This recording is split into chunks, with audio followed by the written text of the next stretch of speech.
de atração nas pessoas. Pelo menos aquilo que a gente não tem muita clareza, né? De certa forma ela nos chama a atenção, ela chama a atenção das pessoas. Pois bem, quando não, as pessoas é que se sentem atraídas pelas seitas por algum motivo. Quem não se lembra, por exemplo, das curas espirituais de Rubens Farias? Eu não sei se vocês recordam, vocês estão de novinho, vocês são as que estão trabalhando, não sei se vocês estão novinhos, tudo cara de 22 anos, 23, 25, por aí, né? Muito obrigado. Muito bem. Que encarnado do Dr. Fritz, né, que fazia aquelas operações sem anestesia, sem nada. Ou do Espiritismo com sua ênfase na possibilidade da comunicação com os mortos. Gente, sejamos sinceros. Vamos supor que os senhores não são cristãos e os senhores que estão assistindo de forma online também não sejam. Que percam um ente querido, um pai, uma mãe, a esposa, o esposo, um filhinho, né, que aconteceu alguma coisa.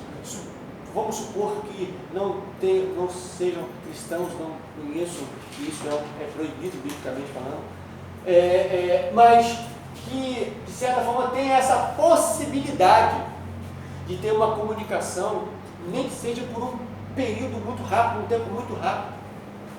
Então, muitas pessoas, elas se enveredam por esses caminhos pelo amor, pela saudade, e não são poucos. Não são poucos. Imagina o efeito que esse tipo de coisa provoca na mente das pessoas. As pessoas que já estão sensíveis, já estão doloridas e machucadas. Essas pessoas ficam sensíveis e se apresentam esse tipo de religiosidade que fala, não, você tem como ter um contato. E aí vamos fazer aqui algo. Pois bem, quantos estão se deixando iludir com a possibilidade de saber sobre o seu futuro por meio das evidências? Traga o traga o seu esposo 3 dias, será? Uma semana, ou vice-versa. Tudo isso e muito mais tem o poder de manipular as pessoas, funcionando como um imã, atraindo-as para as suas malhas. Então, são alicerces que, quando a gente vai comparar com o cristianismo, são frágeis. São frágeis. Cristo é o alicerce do cristianismo. Cristo, Jesus e a sua palavra. Logo, quando nós vamos comparar todas essas questões, vamos trabalhar um pouquinho de intelectualismo. Quando vamos comparar essas questões, nós vamos ver que isso são muito frágeis. É aquilo que Jesus falou, que é areia. As pessoas que edificarem sobre areia, ou seja, aquelas que ouvem e não cumprem, não praticam, é semelhante ao imprudente, que vai, mais uma vez, soprar os ventos, correr o rio e bater contra a casa. Todos, sem exceção. Alguma pergunta? Vamos lá? Um de cada vez, senão vocês me confundem. Vamos lá. Não? Então, muito bem. Então, vamos intelectualizar. Existem líderes de seitas ou de movimentos religiosos, né? Muito inteligentes. Pessoas, de fato, eruditas, de fato, fantásticas no conhecimento intelectual, ok? Às vezes, com um pseudo vasto conhecimento, pseudo é falso, né? Um falso vasto conhecimento, ou seja, conhecimento de todas as coisas, de muitas coisas, chegando a pressionar a todos com sua erudição, com seu conhecimento, com sua forma de perceber e entender a sociedade, as questões sociais. Pois bem, nestes casos, tanto os líderes quanto suas respectivas seitas alcançam uma posição tal que se ouve dizer que eles são os detentores da verdade. Pessoas que têm várias faculdades, pessoas que falam outros idiomas além do português, pessoas que são boas, de fato são boas naquilo que elas se propõem a saber. Diferente dos cristãos, dos evangélicos, né? As seitas, elas nesse sentido que elas são muito diferentes do cristianismo tradicional, né? Porque elas são muito boas, por que não dizer perspicazes, nos seus documentos, nos seus trabalhos, nas suas obras. Em contrapartida, elas não têm conhecimento de outras religiões, de outros documentos, até porque muitas delas são vedados, são proibidos que elas participem e interajam com outras formas de religião. Uma das coisas que as seitas elas fazem, uma das é criar mecanismos para afastar os seus recém-convertidos, os seus prosélitos, do meio do seu convívio, do meio dos seus parentes, do meio dos seus amigos, principalmente quando eles percebem que aqueles seus adeptos que estão chegando, eles pertenciam a algum segmento religioso, o ramo familiar dessa pessoa, ela é muito forte em tal religião. Então, eles vão tornando e vão produzindo tantas tarefas que essas pessoas têm tanta ocupação, tantas questões para trabalhar e para produzir, que elas acabam se afastando dos seus familiares, dos seus amigos, ao ponto de não ter mais contato com seus familiares e amigos. Podemos perceber que esses sectários, essas seitas, elas não têm tempo para interagir com outras pessoas de outros segmentos religiosos. E aí tem muitas atividades nas suas igrejas ou nos seus segmentos religiosos, ensaio, estudo, e muitos estudos. Por quê? Para não dar tempo dessa pessoa interagir com os seus familiares e os seus amigos. E aí, daqui a pouco, ela vai se afastando, ao ponto de que elas nem querem mais ter contato, interação. Por quê? Porque elas se sentem invadidas, porque fazem uma lavagem cerebral, ou colocam tanto instrução e conhecimento daquele segmento religioso, que não terá mais espaço para outro pensamento e outra forma de viver. Podemos perceber isso. É bem provável que vocês tenham conhecidos, pessoas que talvez pudessem ser até amigas de vocês, tomara que não, mas até mesmo membros da família de vocês, que eram do mesmo seio que vocês, talvez mesmo cristão, ou de uma denominação evangélica na mesma cidade, talvez, mas que quando foi para esse tipo de religiosidade, essas seitas, elas foram se afastando, e não querem mais interagir, não querem mais estar, nem mesmo nos dias festivos, como Natal, aniversário, não querem mais, porque essas religiões, essas seitas, elas têm esse poder de influenciá-las ao ponto de afastá-las. E aí elas se tornam presas fáceis. E é muito triste. Depois você tenta, e é muito, acredito que vale muito mais a pena a gente trabalhar na base, na precaução, no tratamento de perceber quando essas seitas estão chegando próximos de nós, e nós nos defendemos logo, e defendemos os nossos. Mas para isso a gente precisa saber e conhecer como eles pensam, quais são os seus alicerces, ou melhor, quais são suas formas de pensar, para que a gente possa ter ferramentas suficientes para rebater e confrontá-los. E é interessante confrontar, não estou dizendo no sentido de briga, de contenda, de discussão, não, de forma alguma, no sentido de com amor, carinho, inclusive respeito, no sentido de mostrar para essas pessoas que o Evangelho, ele é puro e simples, ele continua sendo amor, porque Deus é amor e Deus ama todos. Agora, eu percebo que alguns de nós, ao invés de atrair pelo amor, pelo carinho, na verdade não atraem, mas repelem, expulsam.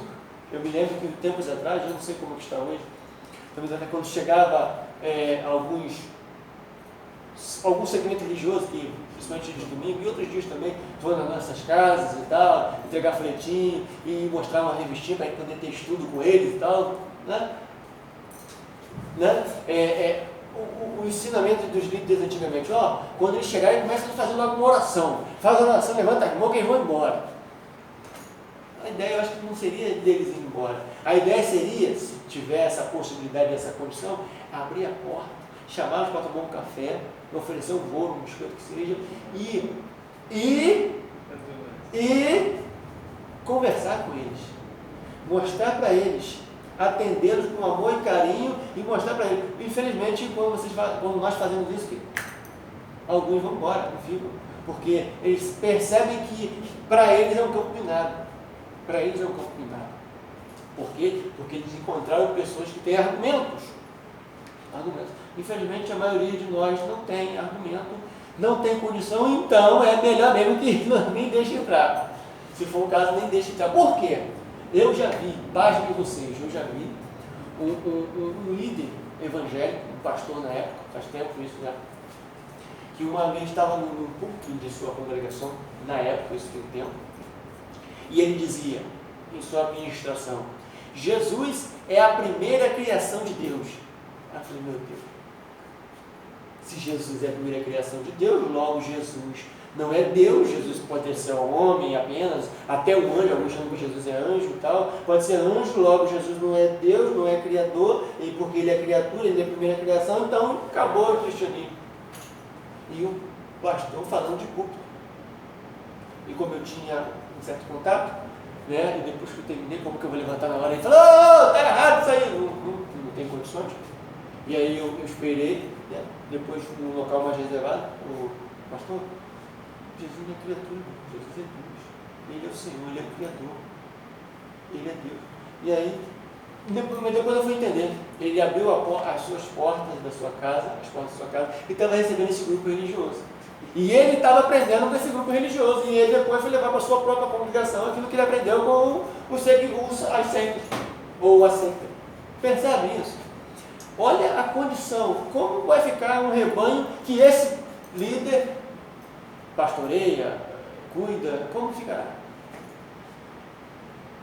Como ficará? Estamos vendo aí como está ficando. Amém? Sim. Com muitas mazelas, muitas dificuldades, com um alicerce frágil. E aí acreditando que quanto mais, melhor, porque traz estátua, a gente pode eleger alguém. Eu estou tocando nesse assunto.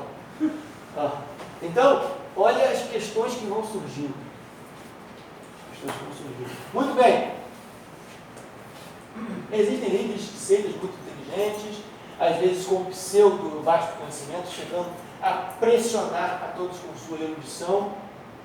Neste caso, tanto os líderes quanto suas respectivas seitas alcançam uma posição tal que se ouve dizer que eles são detentores da verdade, o que eles falam é verdade, mas, e isso é interessante, as grandezas de Deus não foram reveladas aos grandes filósofos, os grandes homens da época.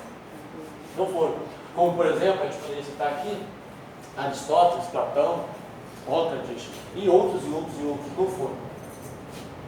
Aos revolucionários da história mundial, aos militares de grandes influência, como, por exemplo, Alexandre o Grande, Hitler e outros. E muito menos aos grandes líderes religiosos. Não foram. Não.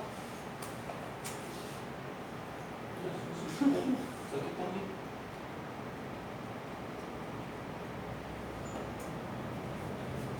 Então, podemos ver que não foi revelado aos grandes, mas aos simples.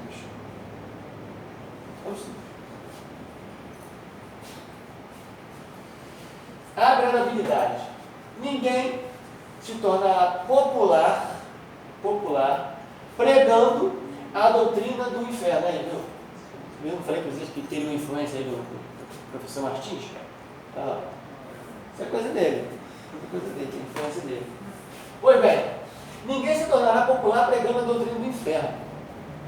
O que menos as pessoas querem ouvir hoje é a respeito do inferno. Se evita o máximo possível. São poucos hoje, poucos mesmo, que falam a respeito do inferno. Preferem mudar as palavras. preferem adaptar um sermão que consiga atrair as pessoas, mas sem ofendê-las. Porque a gente não quer perder as pessoas. Porque a gente não quer que as pessoas vão embora, diferente de Jesus. Certa feita, Jesus estava pregando um sermão, e aí aquelas pessoas que Jesus mandou ir e curar, expulsar os demônios e tal, Jesus começa a pregar o sermão, e essas pessoas estão presentes, que Jesus mandou os 70 discípulos, né? E aí, certa feita, dizem para Jesus: duro é esse discurso, quem pode suportar, né? E aí começam os mesmos que expulsaram os demônios, que curaram os enfermos, começam a ir embora. Porque o discurso, Jesus estava dizendo que ele é o verdadeiro pão que desceu do céu.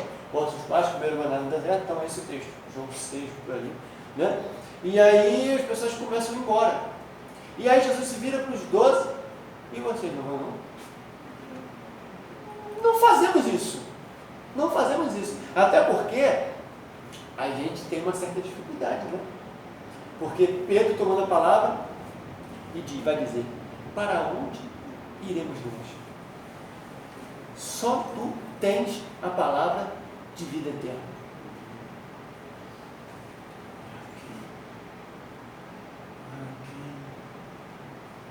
Para quem iremos nós? Então, obrigado. Perceba que Jesus não está tão preocupado com as pessoas fiquem com ele apenas pelo pão que perece. Porque muitos estavam com Jesus porque Jesus multiplicava pão, porque Jesus fazia milagre.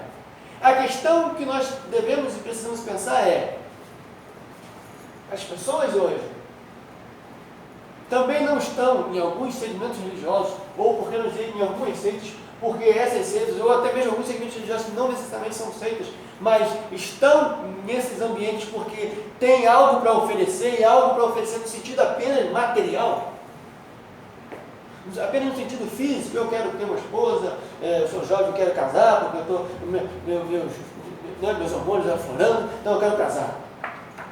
Ou então eu estou desempregado e preciso de um trabalho, de um emprego. Às vezes nem trabalho, mas emprego, né? Porque, bom, isso é outra história. Então nós temos as nossas mazelas, as nossas dificuldades. Então nós precisamos de algo ou alguém que venha atender as minhas demandas, as minhas necessidades. Logo, incorreremos no erro, ou em algum erro, de cair em alguma dessas malhas. Muito bem. Ela não agrada aos ouvidos. Falar de inferno não agrada aos ouvidos, de forma alguma. Os que rejeitam a ideia de um inferno de fogo, onde os ímpios passarão a eternidade, agem dessa forma, não por deixarem de acreditar, tratar-se de uma doutrina bíblica, alguns, né? Mas pela sua dureza. Então muda o discurso. Da mesma sorte, os que pregam a respeito do inferno não fazem com um sentimento de prazer. Eu também não. Eu sinto muito prazer, muita satisfação em falar de inferno. Eu até gosto que as pessoas não, de forma alguma. Mas, fidelidade às escrituras, porque tem que pregar tudo. Teremos ou devemos ensinar a Bíblia como ela é. O problema é que nós podemos perceber hoje, que hoje se enfeita muito o pavão, né? Parece que alguns, quanto mais sabem, que para mim é um erro, quanto mais sabem, mais se distanciam do evangelho simples. Isso é um equívoco, isso é um erro.